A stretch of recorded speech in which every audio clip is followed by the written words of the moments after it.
لیکن اگر آدمی کے دل میں واقعی شوق ہو، واقعی جذبہ ہو، تو وہ اتنا تو کر سکتا ہے کہ اپنی جو کچھ بھی آمدنی ہے اس میں سے تھوڑا سا حصہ اس کام کے لیے الگ کر لیا کرے کہ بھئی جب بھی موقع ہوگا تو میں اس سے حج کروں، تو اللہ تبارک و تعالیٰ پھر ایسے بندے کو حج کرا ہی دیتے۔ بیان آپ عالم انفارمیشن چینل سے مجھے خود اپنی ہمشیرہ کا واقعہ یاد ہے۔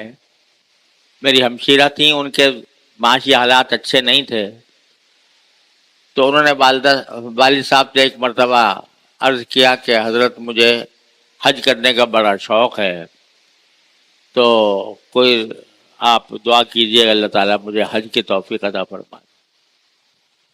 حضرت والد صاحب نے فرمایا کہ تمہیں شوق نہیں؟ انہوں نے کہا جی مجھے تو بہت شوق ہے۔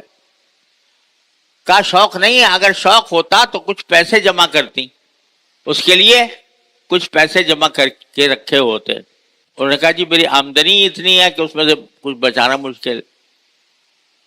حضرت والد صاحب نے فرمایا کہ تھوڑا کہ چلو جتنی بھی آمدنی ہے اس میں سے تم اس زمانے میں آنے ہوا کرتے تھے، 8 آنے رکھ دیا کرو، مہینے میں 8 آنے اس کام کے لیے رکھ دیے کہ میں اس سے حج کرنے کی پیسے جمع کروں۔ انہوں نے پلے باندھ لی بات۔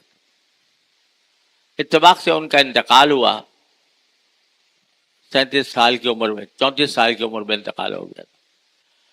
جب ان کا گھر کا سامان دیکھا گیا تو اس میں ایک تھیلی نکلی، اس تھیلی کے اوپر لکھا ہوا تھا پیسے برائے حج، حج کے لیے یہ پیسے جمع کر رہی۔ کھولا تو اس میں صرف 65 روپے تھے، یعنی وہ 65 روپے جمع کر پائی تھی حج کرنے کے لیے۔ بیان آپ عالم انفارمیشن چینل حضرت والد صاحب تعالیٰ کے سامنے آیا، حضرت والد صاحب کی حیات میں ان کا انتقال ہوا تھا، تو حضرت والد صاحب کی آنکھوں سے آنسو جاری ہو گئے اور فرمایا کہ میں نے کہا تھا اس سے، اور اس اللہ کی بندی نے یہ اپنا پیٹ کاٹ کر یہ پیسے جمع کیے۔ تو حضرت والد صاحب نے فرمایا میں انشاءاللہ اس 65 روپے سے ہی اس کا حج کراؤں۔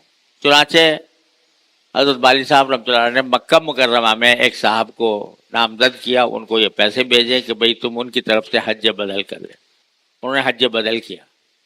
اتفاق سے اس سال حضرت والد صاحب خود موجود تھے حج کے سفر میں، تو فرماتے ہیں کہ میں نے عرفات کے میدان میں وقوف کر رہا تھا، اس میں اچانک میرے سامنے منظر نظر آیا کہ جو عرفات کا جو پہاڑ ہے نا، جبل، جس عرفات کے اندر جو پہاڑ ہے جو جس کے اوپر جبل رحمت، اس جبل رحمت پر میں نے دیکھا کہ میری بیٹی چڑھتی ہوئی جا رہی ہے۔